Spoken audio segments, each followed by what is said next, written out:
that is but a symptom of a failed ideology on behalf of the ANC. If you take the 1995 Nelson Mandela budget and you adjust that for inflation to 2025 money, this budget is 3 times bigger than that budget. If you take the Mbeki government budget, which already had social grants baked into it, and you inflation adjust that, it was half of the current budget.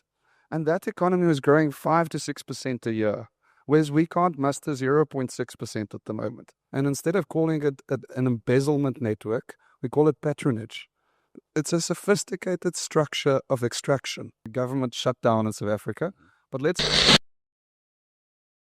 Guys, we might actually be seeing a government shutdown in the next 16 days, or probably because according to Gaten McKenzie, he says that the next 16 days are really going to be crucial. Have you ever really imagined what could happen in South Africa in the next 18, 19 days if the ANC and the DA will not be able to agree on the 1% VAT increase that Minister Godongwana has actually proposed to span over the course of 2 years in South Africa?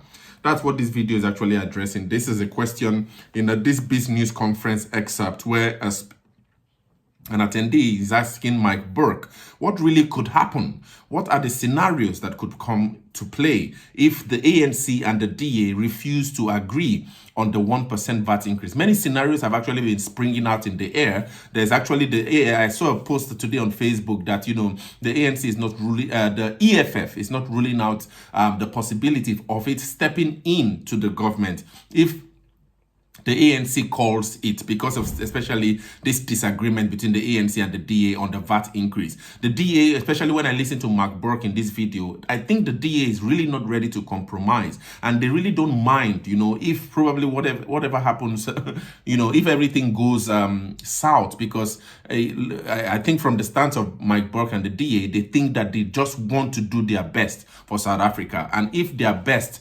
results in probably a negative downturn for South Africa going forward, then at least history would judge them to being on the right side and doing their best for South Africans. All right, the DA believes that South Africans have had so much taxes, and the South Africans are not ready to pay any more taxes, no more increases whatsoever. They believe, Mike Burke argues, that South Africa does not have an income problem, it has an expenditure problem, and that's what I hear him correctly, because he has a 5-point agenda on how to slash expenditure in South Africa and raise the 60 billion that Minister Godongwana actually argues that South Africa needs to prop up the budget of South Africa going forward. The likes of Mike Burke argues that, if you inflation adjust the budget today that Minister Godongwana is proposing, and you take the budget of Mandela's 1995 budget and do an inflation adjustment with today's money in 2025, what you get is a 3 times larger budget than Mandela's budget. But although I have a small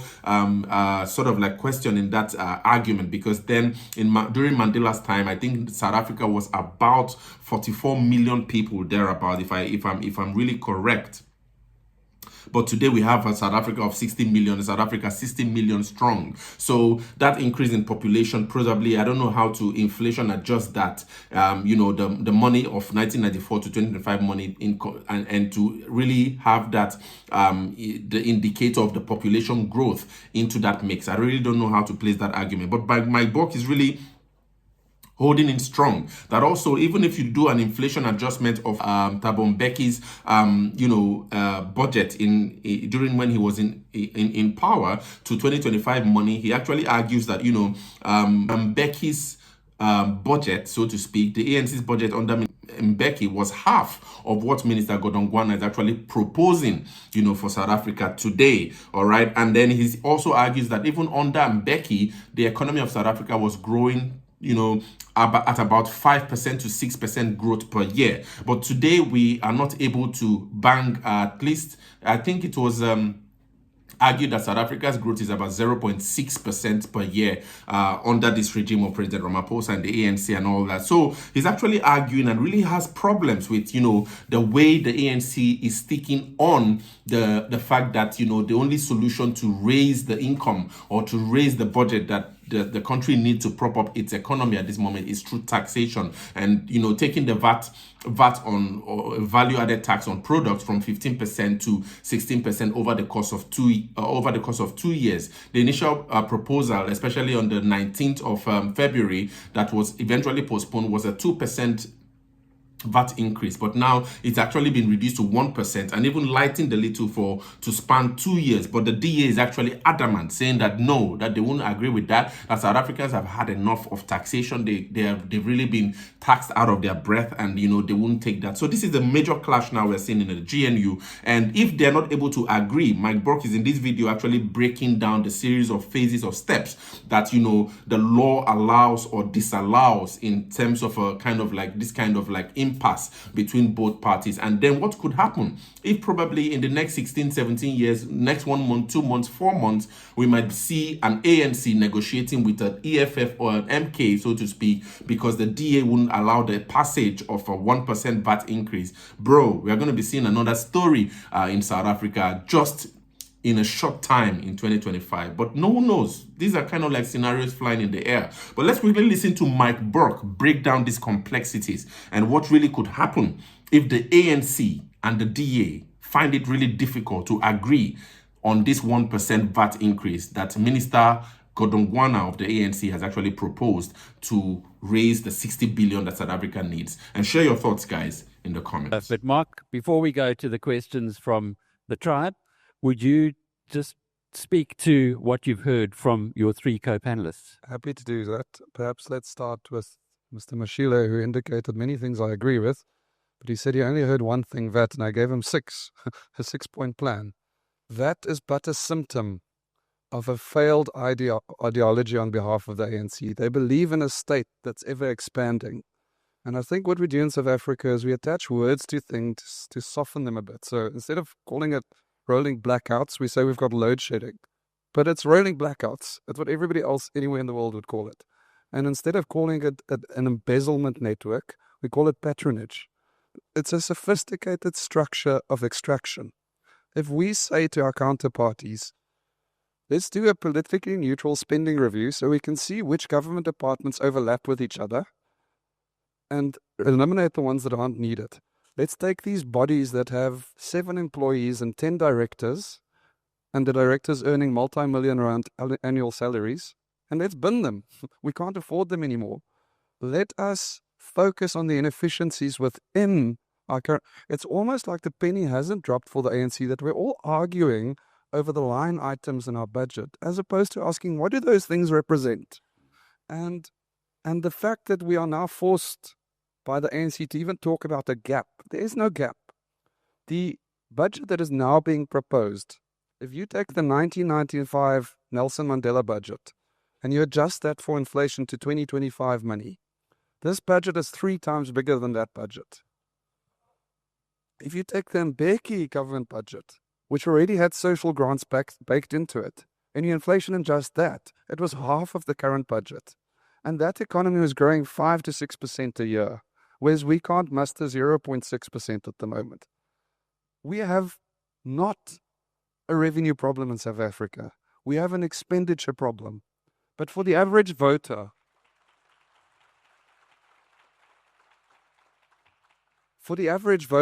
they can feel that they now need to pay more for things. They got a social relief of distress grant in 2020, which was 350 rand, and it hasn't gone up. If you just adjust for inflation, it should be closer to 440 rand. They can't afford the goods that they need. So we can have chats in this forum about everything that's wrong in the budget and the DA's policy approaches to getting the economy going. But the heart of the matter is South Africans are feeling VAT, and that's why we're talking about VAT, Prince. It's not a question of who will give up in this negotiation. It is, will the ANC realize they now represent 39% of the seats in Parliament? They have to take on board their partner suggestions, or they will try and steamroll us and we won't stand for it. I've been asked to ask you to speak into the microphones, please. Not everyone's getting it clearly. Let's go on to questions, and we'll start with this one, which says, from Jacques, many of us, it's for you, Mark, have little confidence in the justification of the current departmental budgets. Will the DA insist on zero-based budgeting to reset every department's current budget? And if so, is there likely to be sufficient consensus within the Government of National Unity for such an exercise? I'm just going to take a moment and, for the layperson here, explain zero-based budgeting. So in business, there's this concept where you say, we don't care what your budget was last year. Your budget this year is zero. Justify to us the things that you need. So if you applied that principle to, let's say, the Department of Correctional Services, you'll say to them, you don't get 40 billion rand this year. How many prisons are there? How many guards do you need? How much food do we need in those prisons? What equipment do we need? And that number might come out to 15 billion rand, not 40. And so it's a very healthy principle to every so often do zero-based budgeting to figure out what's actually needed versus an inflation or an above inflation adjustment on last year's budget. That's never happened. Now, there are questions around what is legislated. I don't trust them one bit, but there's an organization called the Parliamentary Budget Office. They advise us, and they've given us a number which says 83% of our expenditure is legislated. So you can't zero it. You have to. But even if you took 17% of the budget and you said that's now zero, let's justify the cost. It'll already be a massive saving. So what we've proposed with this comprehensive spending review, first a sprint and then a 9-month process, will look a lot like a zero-based budget. Okay.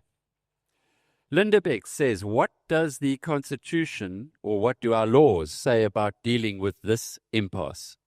You must have done work on that, Mark. Well, again, I feel a bit like an academic sitting here, and I haven't been in academia for 10 years, but let me quickly explain what happens from this point, if you'll bear with me. So we had the budget speech yesterday, which can at best be understood as a proposal by the minister. Within 16 days of that budget speech, a report called the Fiscal Framework needs to come through the committees that we sit on in Parliament, the Standing Committee on Finance and the National Council's Select Committee on Finance. And that report has to be voted on in Parliament. After that, there's 3 bills that has to pass through Parliament in the next 2 months. It's the Appropriations Bill, the Division of Revenue Bill, and the Tax Laws Amendment Bill. If we can't find agreement in the next 2 to 3 months, and we'll need some agreement for the first deadline and so on for the next 3, so this report and 3 bills, if we can't find agreement, there are mechanisms in law that allow the government to keep functioning on last year's budget, and they can't spend more than 45% in the first 4 months and not more than 10% per month thereafter. So there isn't really the equivalent of a government shutdown in South Africa. But let's also be clear, the ANC believes in an expansionary state, and a stagnant budget isn't good for the embezzlement network. Yeah.